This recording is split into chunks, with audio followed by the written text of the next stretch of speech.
మహబూబాబాద్ జిల్లా డోర్నకల్ మండలం జోగ్య తండాలో దారుణం చోటు చేసుకుంది. కన్న తల్లి తన పిల్లలకు విషం ఇచ్చి చంపాలని చూసిన ఘటన ఆలస్యంగా వెలుగులోకి వచ్చింది. జోగ్య తండాకు చెందిన ఉషా వెంకటేష్ తో 9 సంవత్సరాల క్రితం వివాహమైంది. అయితే ఇటీవల భర్త వెంకటేష్ అనారోగ్యంతో మృతి చెందారు. ఈ నెల 7వ తేదీన తన కన్న పిల్లలకు కూల్ డ్రింక్స్ లో పురుగుల మందు కలిపి తాగించింది. అస్వస్థతకు గురైన పిల్లల్ని గమనించిన బంధువులు చికిత్స నిమిత్తం ఆసుపత్రికి తరలించారు. పిల్లల ఆరోగ్య పరిస్థితి విషమంగా ఉన్నట్లు డాక్టర్లు పేర్కొన్నారు. కాగా కన్న పిల్లల హత్యకు మహిళకు మరో వ్యక్తి అక్రమ సంబంధం ఉన్నట్లుగా సమాచారం. అయితే మా వదిన ఇంటి పక్కనే మా బాబాయ్ నేను వాళ్ళ ఇంటి పక్కనే ఉంటా. అది పిల్లగాళ్ళు పొద్దున్న లేచి నాకు తెలియకుండానే ఇక నేను ఆడ బయట వచ్చి ఊరుతున్నా అంటే పిల్లగాళ్ళు వచ్చి ట్రాక్టర్ మీద ఎక్కి ఆడుకుంటారు. ఆడుకుంటున్నప్పుడు ఇక వాళ్ళ అమ్మ వచ్చి గుంజుకుపోయింది. ఇక రాండి అని గుంజుకుపోయి తానం చెప్పించింది, చొక్కలు గిట్ట తొడిగించింది. అన్నం తినిపించాలని ఇక ఇంట్లో నుంచి బయట తీయట్లే పిల్లగానికి. అయితే ఇక పిల్లగాలు పోయిన తర్వాత పొద్దున్నే పిల్లగాడితోటి థమ్స్అప్ తీసుకురాపో అని డబ్బులు ఇచ్చి కుట్టుకాడికి పెట్టి 7 గంటలకి. ఇక 7 గంటల తర్వాత థమ్స్అప్ తీసుకొచ్చిండు. అయితే నేను అడిగిన, ఏందిరా బాబు థమ్స్అప్ ఎందుకు తీసుకొచ్చినావు, నీకు జలుబు అవుతుంది కదా అని ఎందుకు తీసుకొచ్చినా అంటే మమ్మీ రామంటుంది, నాన్నకు పెట్టాలని తీసుకురామని చెప్తే నేను తీసుకొచ్చిన అమ్మ అని అన్నదంట. అయితే అట్లా చెప్పింది అత్తమ్మ, ఆ అమ్మ అట్లా చెప్పిందని తీసుకొచ్చిన అని కొడుకు అన్నాడు. అయితే సర్లే అని ఇక నేను నా ఇంట్లోనే నేను అన్నా. అయితే గూసుకొచ్చి ఇక పిల్లగానికి థమ్స్అప్లో మందు తీసుకొచ్చి బాటల్లో గింత చిన్న పెద్ద బాటల్లో పక్కకు పెట్టి చిన్న బాటల్లో తానిక సీసాలో కలిపి పోతే 2 మూతలు బిడ్డకు పోసింది. ఇక పోసిన తర్వాత ఇక బిడ్డ ఏమో థమ్స్అప్ ఉందేమో అని తాగింది.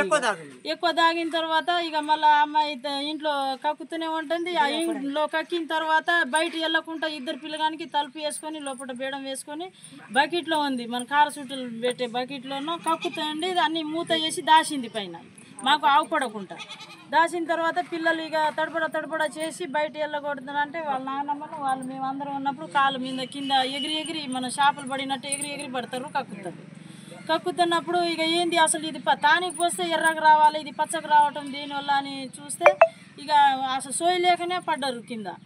తర్వాత ఇక ఇక్కడ అక్కడ తిరిగి ఇక రోడ్డు మీద ఎగురుతారు, ఇక బయట ఎగురుతారు అని అంటే నేను ఏం పోయాలని తర్వాత మళ్ళీ తల్లి తెలియకుండా మళ్ళీ లేచి నా పిల్లగానికి ఎవరో ఇది చేసిరు ఏదో చేసిరు దెబ్బ మాట్లాడకుండా మోతుకుంటుంది ఇంట్లోనే.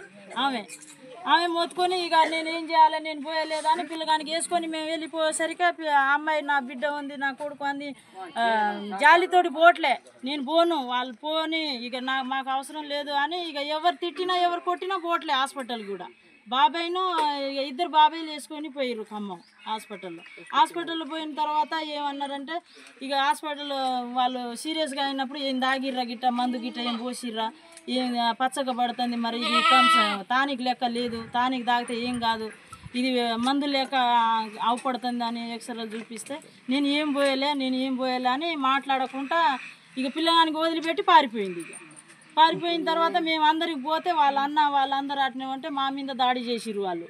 ఎందుకంటే మేము ఎందుకు పోసినాం మా నటిస్తారు, ఇక మా చెల్లెకు మందు మీరు దాపిచ్చిరు, మా పిల్లగాని మేము అని వాళ్ళ అన్న వచ్చి మా మీద ఇక కలబడ్డారు. కలబడ్డిన తర్వాత ఇక ఇంట్లో తీసుకొని ఆ డబ్బా తీసుకుపోయినప్పుడు అన్న డాక్టర్కి చూపిస్తే అన్ని కరెక్ట్ అని అంబర్చే ఈ బతకరు పిల్లలని హైదరాబాద్ రాసిన తర్వాత ఇప్పుడు కూడా ఆడనే సీరియస్గా ఉన్నారంటే అదే కక్కుడు ఇక అమ్మాయికి అయితే నమ్మకం లేదని అంటే పొద్దున్న ఏం తాగలే అసలు ఏం తాగలే.